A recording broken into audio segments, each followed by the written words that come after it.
আপনারা অনেকে শিরিক করে ফেলেন, বলবো এই বলবো শোনেন, অনেক সময় আপনারা কসম খান, কসম বোঝেন?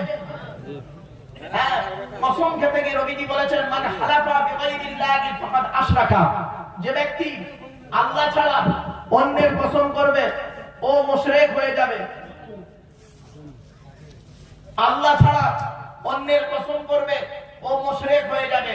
তাই আমি আপনাদের অনুরোধ করে বলছি, কোন পীরের কসম, মাজারের কসম, বাপের কসম, ছেলের কসম, লাস্টে এখন ইয়াং ছেলেরা শুরু করেছে ভালোবাসার কসম, ঠিক না? ঠিক, কোন কসম চলবে না।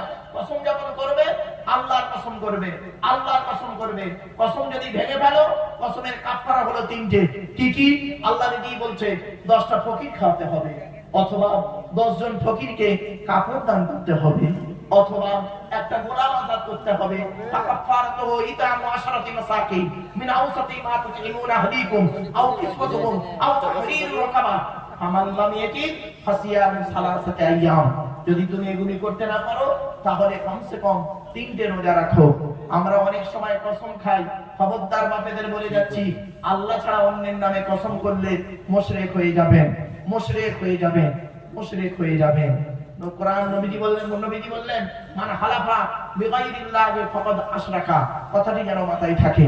2 নাম্বার হারাম জিনিস কি? তাহলে 1 নাম্বার হারাম হলো শিরক করবেন না।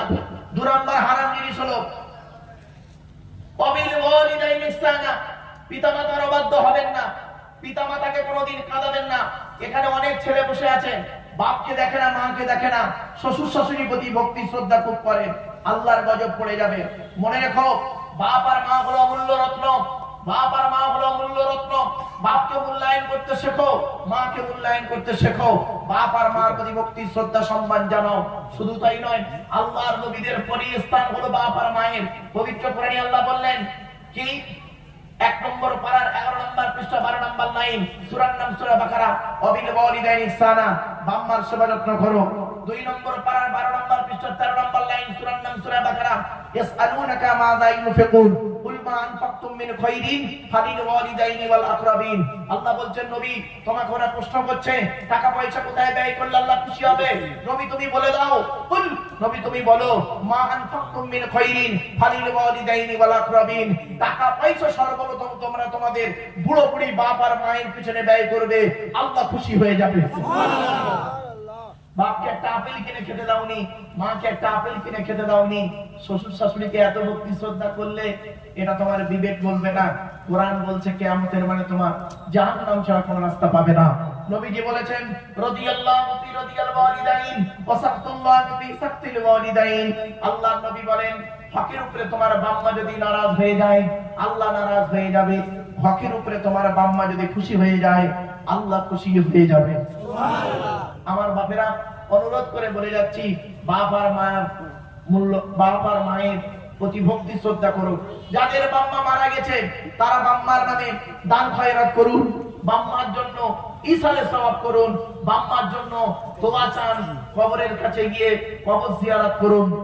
জুম্মার দিনে যদি কোনো ছেলে তার বাপ আর মায়ের কবরটা জিয়ারত করে, ওই ছেলের দোয়ার উসিলায় বাম্মাকে আল্লাহ পাক চাইলে কবুল করে নিতে পারে। জোরে বলুন সুবহানাল্লাহ। অনেকে বাম্মার কবর জিয়ারত করেন না, অনুরোধ করে বলে যাচ্ছি বাম্মার কবর জিয়ারত করবেন। যাদের বাম্মা মারা গেছে বাপ আর মায়ের জন্য দান খয়রাত করবেন। যাদের বাম্মা বেঁচে আছে তাদেরকে একটু ভক্তি শ্রদ্ধা সম্মান করবেন। এই ছেলে, এই তোমার শ্বশুর তোমার বাপ হয়েছে, 20 বছর পরে তোমার তার মেয়েকে দেওয়ার কারণে তোমার বাপ হয়েছে। তোমার শাশুড়ি তোমার মা হয়েছে 20 বছর পরে তার মেয়ে দেওয়ার কারণে। আর তোমার বাপ হয়েছে যেদিন তুমি মায়ের পেটে এসেছিলে। তোমার মা হয়েছে যেদিন তুমি তোমার মায়ের পেটে এসেছিলে। মনে রাখো, বাচ্চা যখন মায়ের পেটের ভিতরে লাথি মারে তখন মা তখন আনন্দে হেসে বলে। ওই বাচ্চা মায়ের পেট থেকে যখন পৃথিবীর মুখ দেখার পরে গায়ে লাথি মারে কোনো কারণে, কারোর কথা শুনে, তখন মায়ের চোখ ফেটে পানি পড়ে। দুটোই লাথি, একটা ছিল মায়ের পেটে, একটা ছিল মায়ের পেটের বাইরে। একটু মূল্যায়ন করুন। এরপরে আসছি, অনুরোধ করে বলে যাচ্ছি, বিশেষ করে যারা বৌমা হয়েছেন তাদের উচিত শ্বশুর শাশুড়ির প্রতি ভক্তি শ্রদ্ধা করা। এখানে অনেক পুরুষ বসে আছে, অনেক নারী ওখানে বসে আছে, অনেক শাশুড়ি আছে, শ্বশুর আছে, নিজের বাম্মা, নিজের নিজের মেয়ের প্রতি ভক্তি শ্রদ্ধা স্নেহ খুব বেশি, পরের বৌমার প্রতি ভালোবাসা শ্রদ্ধা নেই। মনে রেখো ও শাশুড়ি, তুমি তোমার নিজের মেয়েকে, তুমি তোমার বৌমা পরের মেয়েকে যদি আপন করতে না পারো, মনে রেখো তোমার আল্লাহ মেয়ে দিয়েছে, লোকের বাড়ি বৌমা হয়ে যাবে, আল্লাহর তরফ থেকে গজব পড়বে, বলতে আর হবে না। অনেক ননদ আছে দেখবেন ভাইয়ের কানে কামড়াচ্ছে যাতে ভাই ভাবিকে মারে, এই ধান্দা করে। যুবতী বোনেরা শুনে নাও, ঘুটে পড়ে গোবর হাসে, ঘুটে বলে তোর একদিন আছে। তুমি ভাবি পরের মেয়েকে যদি আপন করতে না পারো, তোমাকেও একদিন লোকের বাড়ি ভাবি হয়ে যেতে হবে, আল্লাহর তরফ থেকে গজব পড়বে। অনেক বৌমা আছে দেখবেন ডেঞ্জার, স্বামীর ইনকাম বেশি, স্বামীটাকে নিয়ে মেয়েটাকে নিয়ে খালি আলাদা খাবার ধান্দা করে। একই দেয়ালের এপারে স্বামী স্ত্রী ছেলে মেয়েকে নিয়ে মুরগির মাংস দিয়ে ভাত খেতে শুরু করেছে, আর দেয়ালের ওপারে শ্বশুর শাশুড়ি বুড়ো বুড়ি আলু ছাড়া ডাল খাচ্ছে। ও বৌমার একটু বিবেকে বাঁধলো না, আজকের আমার বাম্মা যদি থাকতো আমি গোপনে এক পেয়ালা তরকারি দিয়ে আসতাম। এ বৌমা, তুমি মুফতি সাহেবের মেয়ে হও, হাজি সাহেবের মেয়ে হও, তুমি তোমার শ্বশুর শাশুড়িকে যদি নিজের বাম্মার মতো ভক্তি শ্রদ্ধা করতে না পেরেছো, তোমার মতো বৌমা হলো জাহান্নামী। ইসলাম কোনোদিন এক পেশে কথা বলে না। মনে রাখবে, আল্লাহ ছাড় দেয়, ছেড়ে দেয় না। কি বললাম? আল্লাহ ছাড় দেয়, ছেড়ে দেয় না, এটা যেন মাথায় থাকে। অনুরোধ করে বলে গেলাম, এজন্য পিতা মাতার গালি দেওয়া হলো হারাম।